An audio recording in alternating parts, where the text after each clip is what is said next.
Hi, Bolin buddies. Ms. Longenecker here. Are you ready to continue with our holiday read aloud? I am.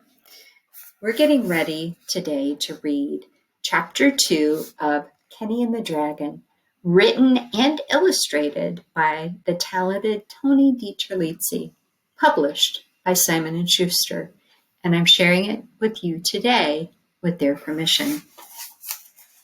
Chapter 2, Dishes and Homework. Not in a million years, Kenny's mom said. She then blew on her spoonful of soup and sipped it up. But, Mom, it's a dragon! I want to go see it before anyone else does. Who knows what that thing could do to you? You could get bit or scratched up, and it's probably carrying all kinds of diseases. Right, Pa? As usual, Kenny's father was much calmer now that he had eaten, and Kenny studied him as he started on his third bowl of chowder. The dainty wooden soup spoon looked odd held in his rugged, worn paws. In fact, the lad half waited for his father to lift the bowl up and slurp the remainder of the chowder. Instead, he calmly said, "If Kit thinks he can handle the likes of a dragon, then I think we should let him. After all," he continued, winking at his son, "he ain't no little bunny anymore." His mom folded her napkin and set it on the table. She sighed. "All right, but not until you finish the dishes and your homework." "Aw, I can do those later. Let me go now, please." "Dishes and homework first," she repeated as she pointed at him with her spoon. Kenny cleared the table and cleaned the dishes in record time. As he finished drying the last of the soup bowls, he watched the sun sink lower and lower into the darkening sky. When he finished, he ran to his room and dumped his book bag upside down onto his bed. Textbooks spilled out, pencils rolled off onto the floor, and loose paper scattered like white leaves.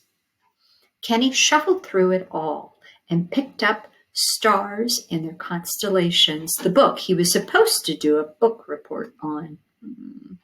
It was his last assignment for the school year, and it would be an easy one for him, as he'd read the astronomy text front to back several times already. Now he simply needed to write the report. Or, he thought with a little persuasion on my teacher, Mrs. Skunkmeyer, I could do an oral report instead, and I wouldn't have to write anything. So technically, I'd be finished with my homework. Clever bunny, isn't he? However, an oral book report meant going in front of the class and talking.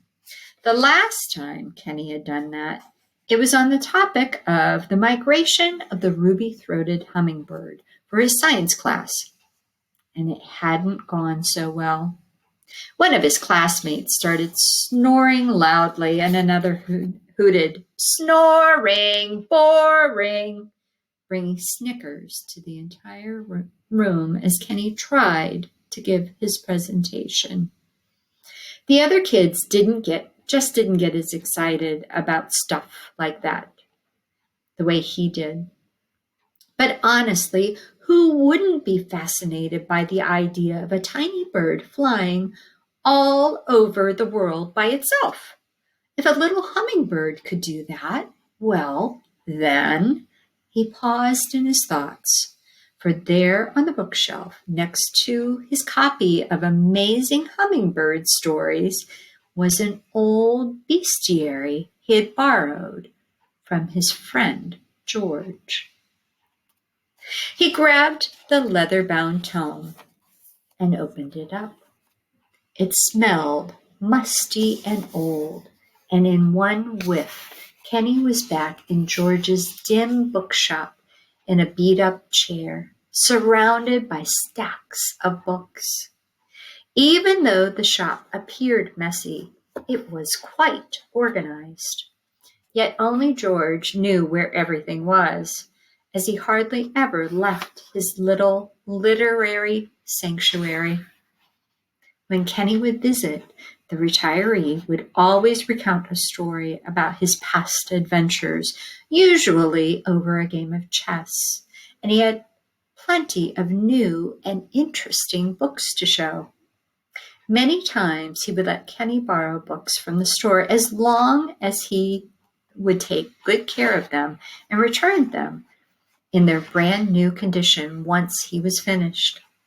Sometimes he'd just let Kenny keep them as a gift. Kenny flipped through the yellowed pages of the bestiary. Albatross, bear, chimera, dragon, he said aloud. Kenny hadn't finished this book yet and had only read some of the entries. The illustration for the dragon showed a vicious, sinewy, coiled monster belching white-hot flames.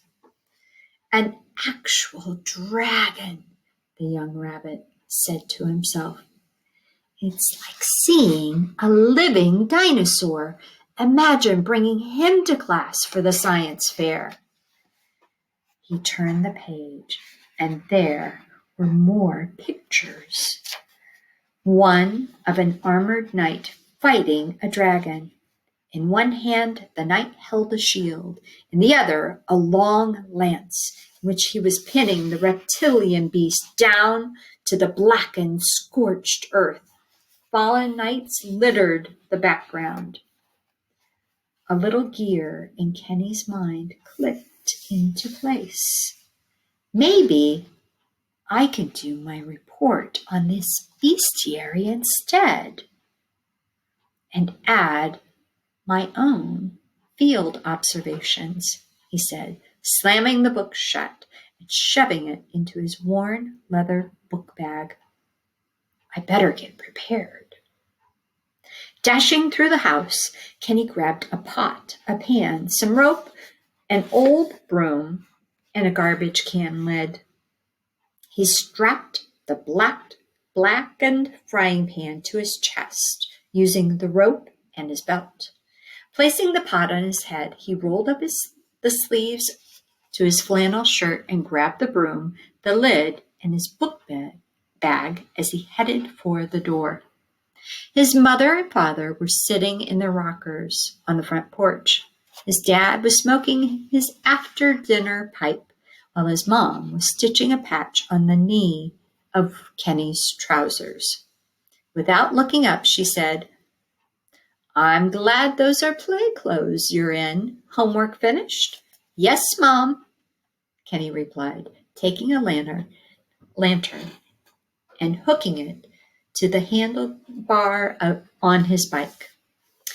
Be careful, Kenneth. I hope you know what you're doing, his father said.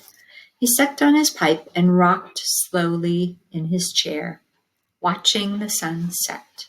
And tell that varmint not to eat any of my sheep. Kenny turned to his dad as he climbed onto his bicycle. I'll be fine, Pop. This is most likely an old world worm. They're cold-blooded, so they are very slow once the sun goes down. I can outrun him any old day, should it come to that. Either way, I aim to find out just who he is, where he came from, and what his intentions are. Don't be out too late, his dad replied, but Kenny had already sped out of sight. Now, in this chapter, we heard a couple of words that I'm sure are brand new for many of you. One is the word bestiary. A bestiary, as it's used in this book, would be a field guide, probably to carnivores or meat-eating creatures. A dragon might fit that description. And another word we heard was tome, T-O-M-E. A tome, the word tome is another word for book. And it usually refers to older books, like the really, really old books with leather binding that's kind of dried and cracked and falling apart. Paint a picture in your mind? Good. Hang on to that picture because I think we're going to be seeing this book again in the future. Thanks for listening.